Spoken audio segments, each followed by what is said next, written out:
En Trending te presenta el resumen de los acontecimientos más destacados en las redes sociales esta semana.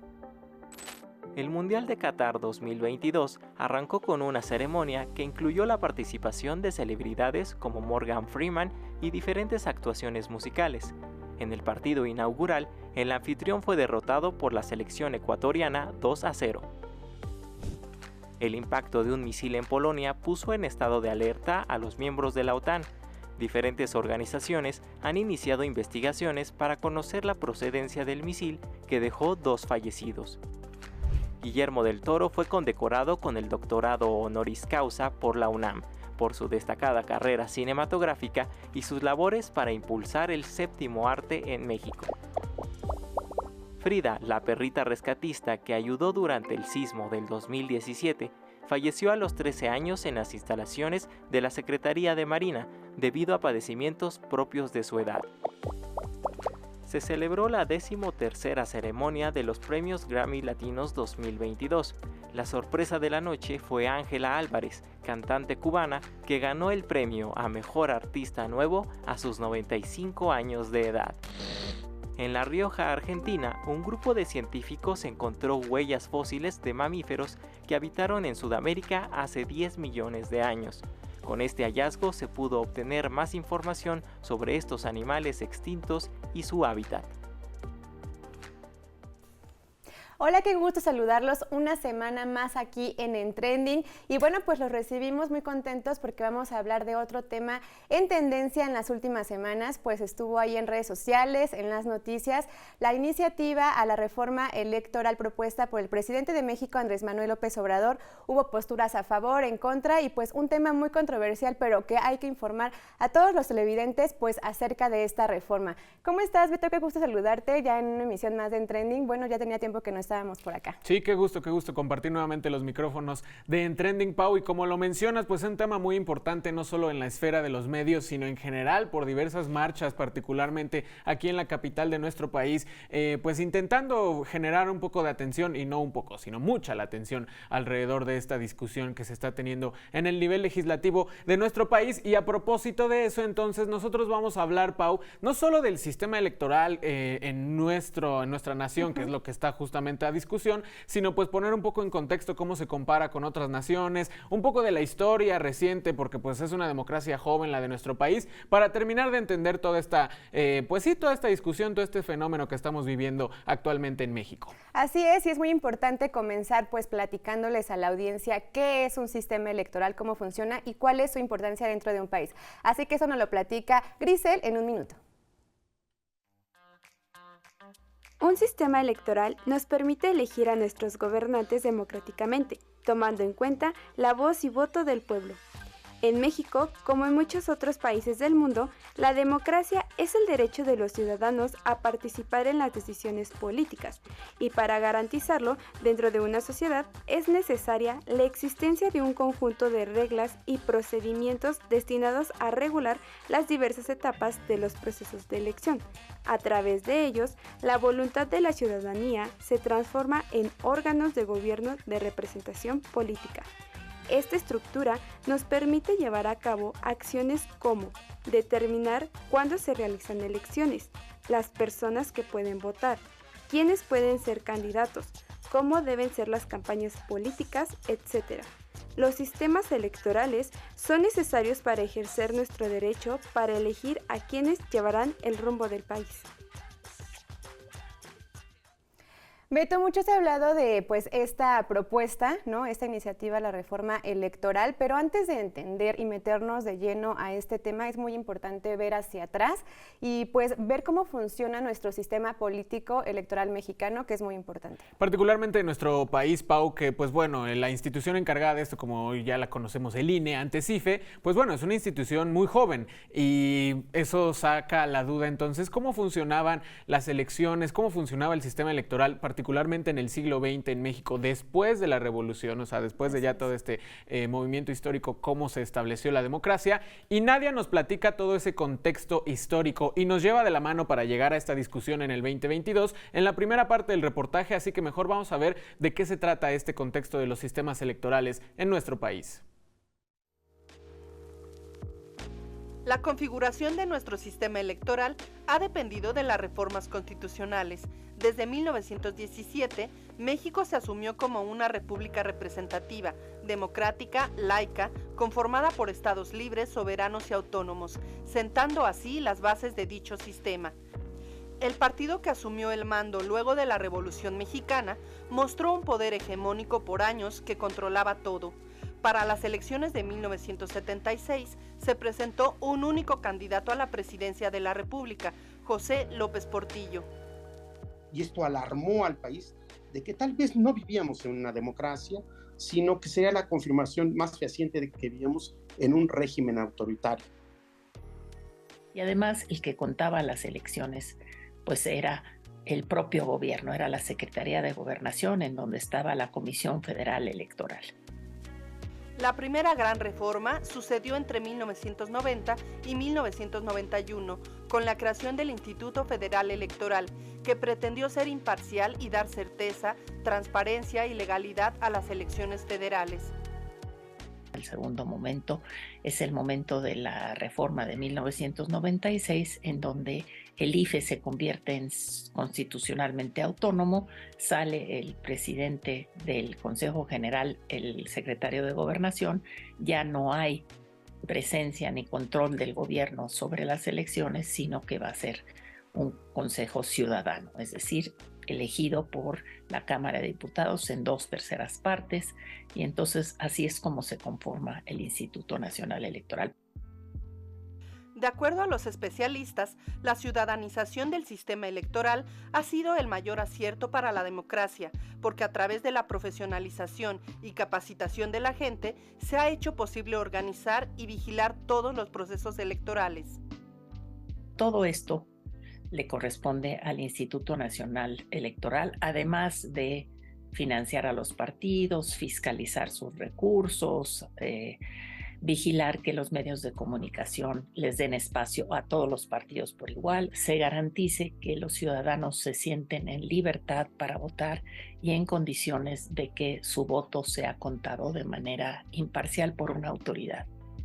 De 2011 a 2014 se han hecho modificaciones para mejorar la colaboración por entidades, homologar reglas y criterios, incluir candidaturas independientes y consultas populares, además de transparentar el ejercicio de recursos. Como en toda democracia, el sistema electoral mexicano enfrenta diversos retos relacionados con conflictos de interés que generan desconfianza, desinformación y apatía entre los electores. Bueno, pues ahí lo tenemos. Nadia nos explica muy bien cómo pues funciona, un poco de cómo funciona nuestro sistema electoral en México. Sin embargo, Beto, pues es muy importante hablar de que en comparación con otros, digamos, de otros países, es muy diferente al de nosotros, al de México. Y esto pues depende mucho de las necesidades de cada país, del gobierno, de manera política y también de los ciudadanos. Sí, a pesar de concebirnos como democracia, pues no hay que irnos muy lejano para conocer un sistema electoral muy distinto. Por ejemplo, nuestros vecinos del norte en los Estados Unidos, Pau, pues tienen esta figura llamada el colegio electoral, que durante las elecciones presidenciales lo que busca es darle una representación proporcional a cada estado, a cada entidad federativa de la Unión Americana, pero pues justamente la dinámica de repartir los votos y demás luego da estos resultados de que el ganador del voto popular, es decir, de los votos, pues no necesariamente gana en el colegio electoral, que fue lo que pasó con lo que Donald Trump llegó a la presidencia en ese 2016. Muy distinto, ¿no? Muy distinto a lo que vivimos aquí en México. Así es, y es que los sistemas electorales pues se llegan a dividir en 4 tipos y de ahí se desarrollan muchas variaciones. Por ejemplo, en Gran Bretaña y en Francia tienen un sistema electoral de mayoría, ya sea simple o absoluta, mientras que en Italia es un sistema electoral mixto. Esta comparación de nuestro país es muy diferente y es por eso que vamos a hablar en la siguiente nota de otros sistemas electorales del mundo y su importancia. Esto nos lo platica nuestro compañero Juan Carlos en la siguiente nota. En el mundo, los países que utilizan sistemas de representación democrática se sirven de distintos métodos para el ejercicio de elección popular. Algunos tienen un sistema de mayoría simple, predominantemente los países que hablan inglés. Los hay con mayoría absoluta, como Francia y Costa Rica, y también existe el sistema de representación proporcional, como el usado en Italia y España. En Estados Unidos, por ejemplo, los votos son registrados por los estados y son indirectos, es decir, no eligen entre candidatos a un cargo, sino a determinados representantes que seleccionan para cargo público correspondiente. El caso norteamericano, los últimos 2 procesos presidenciales de elección, ¿sí?, no ha llegado al poder presidencial la candidata que ganó más votos o el candidato que ganó más votos. Por eso es interesante conocer que los sistemas electorales no necesariamente se ajustan a lo que uno cree o supone que debe ser más democrático. En la mayoría de países de América la votación funciona de manera directa, pero con diferencias que hacen a unos más eficientes que otros. En algunos países de América, sí, los recuentos que se hacen de una manera rápida a través de un programa de resultados electorales preliminares. Tienen el voto electrónico, como por ejemplo Brasil, ¿sí? Pero el resto de los países, Costa Rica, que también es muy audaz y muy rápido y eficiente en cuanto a sus recuentos de votación. Los sistemas electorales como el de España y Estados Unidos se encuentran atrasados por cómo las elecciones locales no se adecúan entre los distritos locales y los federales.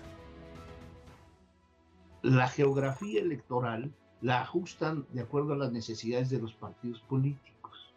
Y entonces es un sistema, pues sí, en donde todo el mundo vota, pero si se racionalizara la operación de contar votos y representantes, se ajustaría de otra manera, ¿sí? Hay estados en donde un partido político arrasa, pero no gana el número de distritos completos.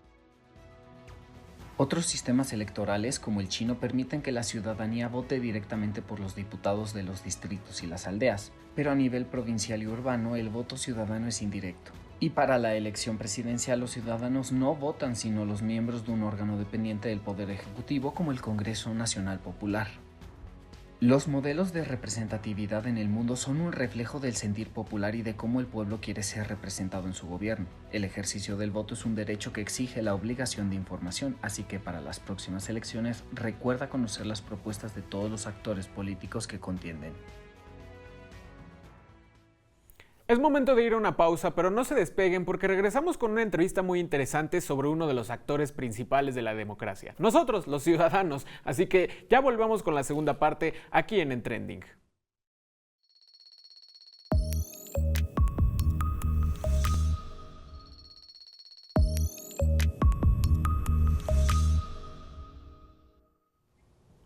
Y bueno, ya estamos de vuelta aquí a En Trending. Qué gusto que pues, nos sigan acompañando. Continuamos platicando sobre los sistemas electorales.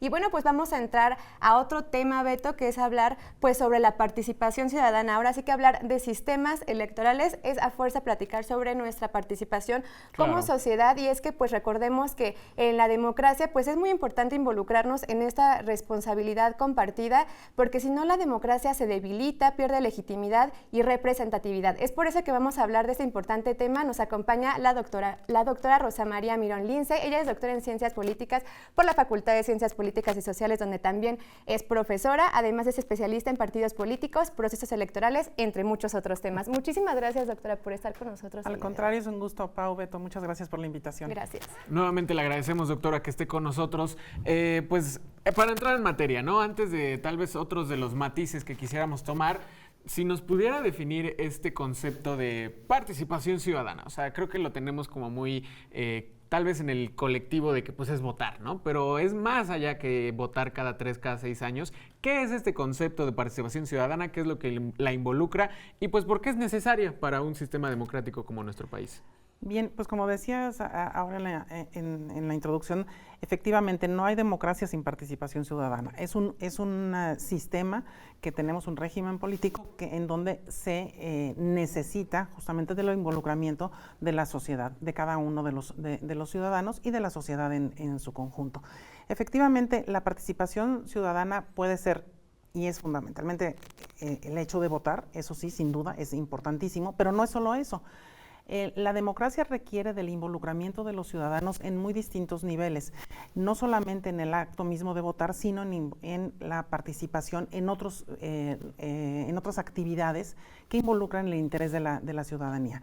Es en este sentido que resulta fundamental para cualquier democracia el contar con la participación de los ciudadanos. Hay participación electoral, hay participación ciudadana, hay participación política, hay participación social, o sea, hay una serie de participaciones, pero finalmente es el hecho de que cada ciudadano tiene que estar involucrado con su entorno, con la sociedad en la que vive, con los problemas que enfrenta, con sus grupos sociales a los que pertenece, y en ese sentido es importante tener claro que el hecho de dar una opinión, de escuchar las opiniones de los demás, de llegar a un acuerdo, nos permite a todos avanzar en un ambiente mucho más amable, más sencillo y sin enfrentamientos. Desde luego, el diálogo es fundamental para la vida democrática.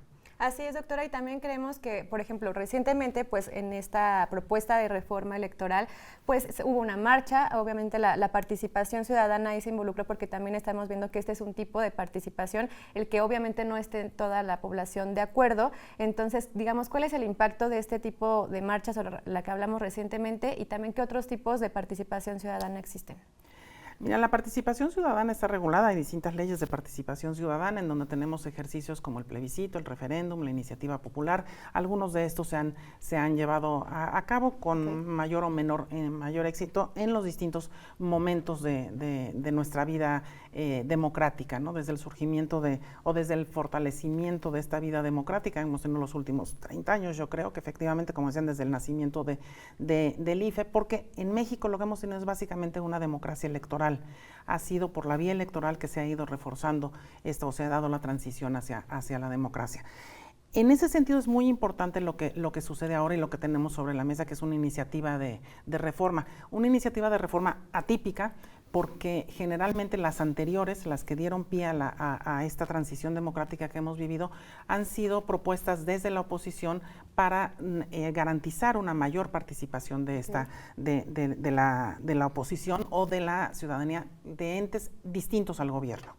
En este caso lo que tenemos es una reforma que prácticamente lo que plantea es justamente una mayor intervención del gobierno en todos los asuntos electorales, que es exactamente lo contrario de la ruta en la que habíamos seguido antes. Pero bueno, más allá de meterme en el propio tema de la reforma electoral, creo que es importante en este sentido ver que el compromiso de la ciudadanía, generado justamente por este avance democrático, por la participación a lo largo de los años de una ciudadanía que está involucrada, que cada vez más está en contacto con las autoridades electorales, primero el IFE, luego el INE, ha hecho que motive, a mí me parece que fue el detonante de esta marcha, justamente cuando decían yo vengo a defender al INE. Lo que pasa es que el INE no es una instancia que nos diga algo ajeno a nosotros, te pueden decir la COFESE, ¿qué es? O el Banco de México, bueno, pues sí, son instituciones importantes, pero no te sientes parte del Banco de México, ¿no? Claro. Y hay una gran parte de la población que sí se siente parte del INE. ¿Por qué? Porque además de las reformas electorales que fueron dando ciertas garantías a los partidos políticos, el sustento del funcionamiento del INE en la etapa de las elecciones, los procesos electorales, pues es la ciudadanía. Hay una relación con la ciudadanía y todos conocemos, si no es que nosotros mismos hemos sido funcionarios de casilla, conoces a tus vecinos, sabes que son quienes reciben la votación, quienes cuentan los votos y quienes te dan confianza. Entonces, hay una confianza generalizada y eso se ha manifestado en muchas encuestas con respecto de la autoridad electoral. El INE, por ejemplo, ahora tiene una aceptación del 80%, así es muy, muy alta, justamente porque no es la confianza hacia la estructura de funcionarios del INE o el Consejo General, sino es a todo lo que implica el INE, que somos todos los ciudadanos. En ese sentido, creo que cuando se plantea la posibilidad de modificar esta estructura de manera radical, o sea, sí creo que la reforma, la iniciativa propuesta por el presidente, sí modifica totalmente el INE. Yo creo que lo ataca de muerte, pues, ¿no? Se convertiría en otra instancia. Y esto es lo que hace que la gente reaccione. Doctora, perdón que la interrumpa, es que justamente para eso sería la siguiente pregunta, y ahorita lo mencionó, o sea, digamos que hay dos actores en nuestra democracia, tanto la voz de la ciudadanía y los poderes políticos, ¿no? Tanto los poderes partidarios, ¿no? ¿Cómo funciona la dinámica en la democracia actualmente en nuestro país entre estos dos actores que le mencionó? Mira, me parece muy importante este tema porque efectivamente los partidos políticos, así si hablamos de la confianza ciudadana en las autoridades electorales, el INE y el tribunal también, la desconfianza de esta ciudadanía de igual manera se refleja hacia los partidos políticos. Los partidos políticos no son apreciados por la ciudadanía en general, no solamente en México, en todo el mundo es un proceso que han perdido. Hay un desencanto generalizado con respecto de los partidos políticos y de los políticos. Entre ellos, muchos estudios de opinión dan cuenta de esto.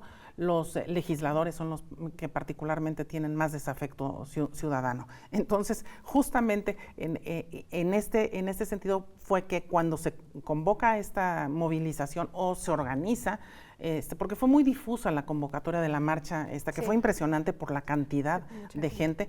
No sé, hay muchos datos de todo tipo, pero bueno, uno ve las imágenes y sabes que es mucha gente, o sea, son muchas personas estaban ahí, ¿no? Entonces, esta es una manifestación de decir, a ver, los partidos políticos sí se les permitió la participación, pero estaban relegados, inclusive, y no presentaron una posición propia. Los partidos que no están en el gobierno. Entonces, claramente se diferenciaron de un lado el gobierno y su partido, Morena y López Obrador, y del otro lado, grupos ciudadanos que dicen que fueron más de 50 los que convocaron, y el resto de los partidos que participaron a título pues en segundo plano, pues, y otros como Movimiento Ciudadano, que inclusive no participó como partido, pero sí sus miembros, algunos de sus miembros participaron ahí. Entonces, yo creo que fue un movimiento de defensa a una institución en la cual la ciudadanía cree, tienen confianza, ¿no? Claro. Entonces, fue una reacción y fue una movilización importante. O sea, sí creo que bueno, estaría obligado.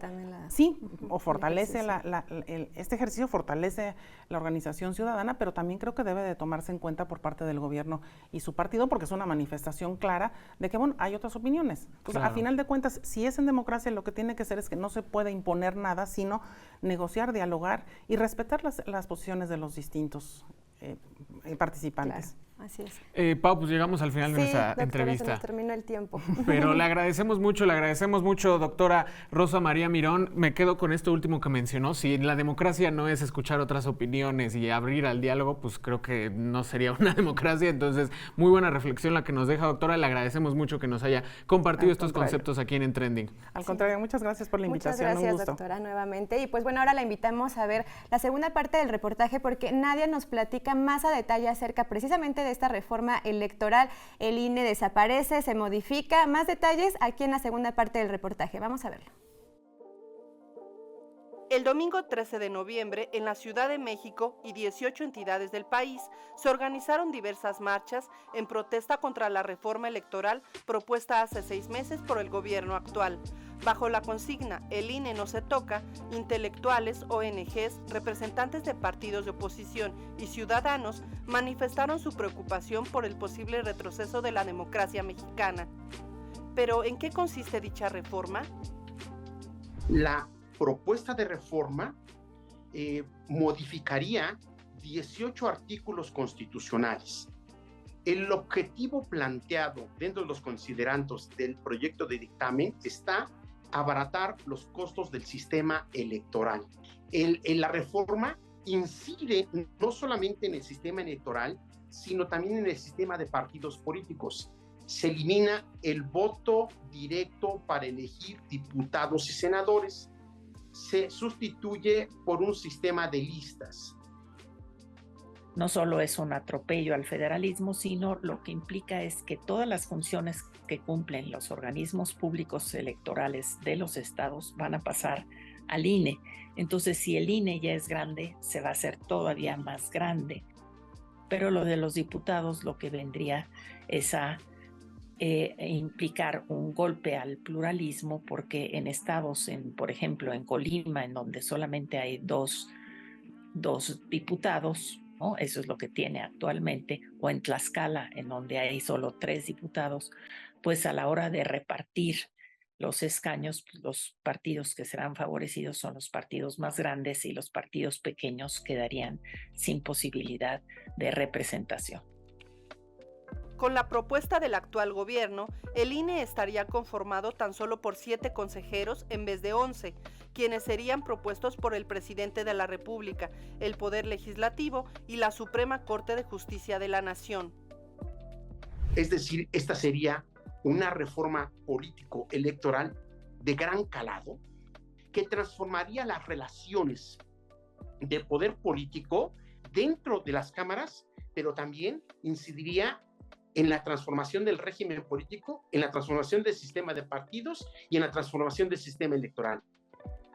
Las confrontaciones políticas en la Cámara de Diputados en torno a la reforma electoral pueden ocasionar una parálisis legislativa, según la opinión del politólogo Javier Jiménez. Ante la ausencia de acuerdos por parte de las fuerzas políticas con miras a las futuras elecciones, incluyendo la del 2024, los ciudadanos debemos actuar con responsabilidad.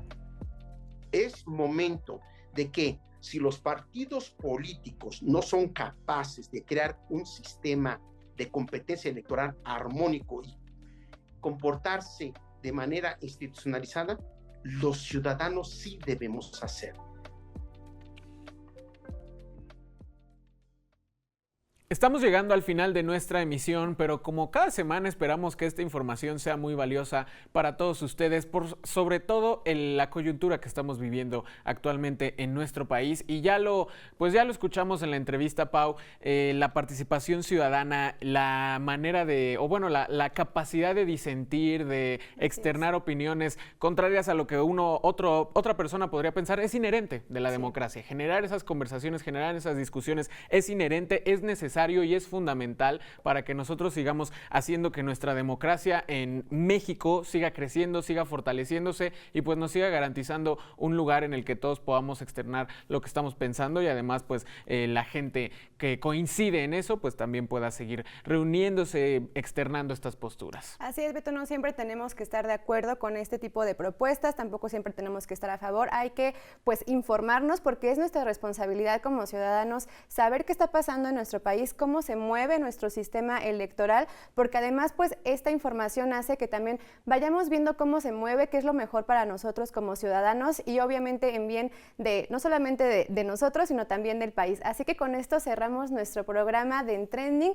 Los esperamos la próxima semana, los jueves 20:30 horas y repetición los sábados 19 horas. También pues síganos en nuestras redes sociales que están apareciendo en sus pantallas. Beto, pues fue un gusto compartir contigo esta emisión. El gusto es mío, Pau. Gracias a todos. Nos vemos la próxima.